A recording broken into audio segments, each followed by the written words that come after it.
Good evening, listeners. The headline today is a stark warning: we're living in a tick nightmare.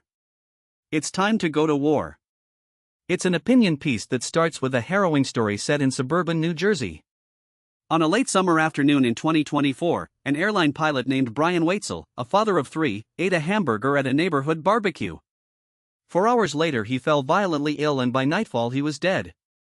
His family was left stunned and grieving, and the article is rife with questions about marathon conditions, the pressures that pilots face, the safety of the food we eat, and the broader societal forces that leave us exposed to crisis.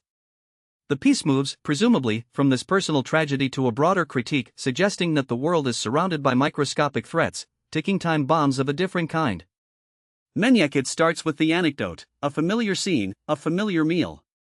Then it moves into the wider fuel-burning metaphor. We are living in a state where small, seemingly innocuous things, plastic ticks, vitamin deficiencies, foodborne bacteria, can bring us catastrophe.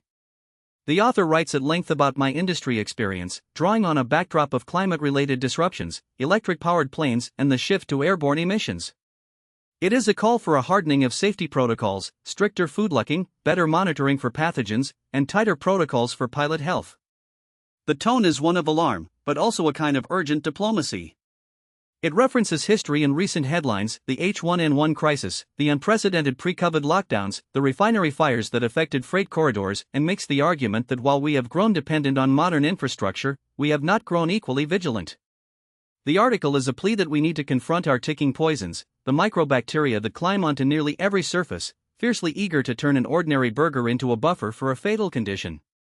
The author asks, why do we accept the worst? And the message frames it as a future war that's quiet, clean, and invisible. In the final paragraphs, the piece circles back to Brian. His death is used as a touch execution point, a symbol of how the small, the mundane, and the everyday create a perfect storm. The author stresses that the timeline is tight: from the meal to the illness to death was less than 10 hours.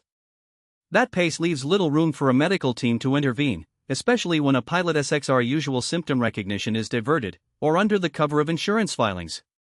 In the end, the heartbeat of the piece is a warning: we have allowed ourselves to live dangerously, living alongside a ticking nightmare of microbes, toxins, and systemic failures. The conclusion is a terse call to arms, not in the literal sense of a battlefield, but in the sense of a stand-up, to fight for our own scaffolds. Take this as a reminder that our trust processes we put in could break at the unwary moment. Just one bite, one burger, one food to share, can leap into the fracture line and cause his downstream terror.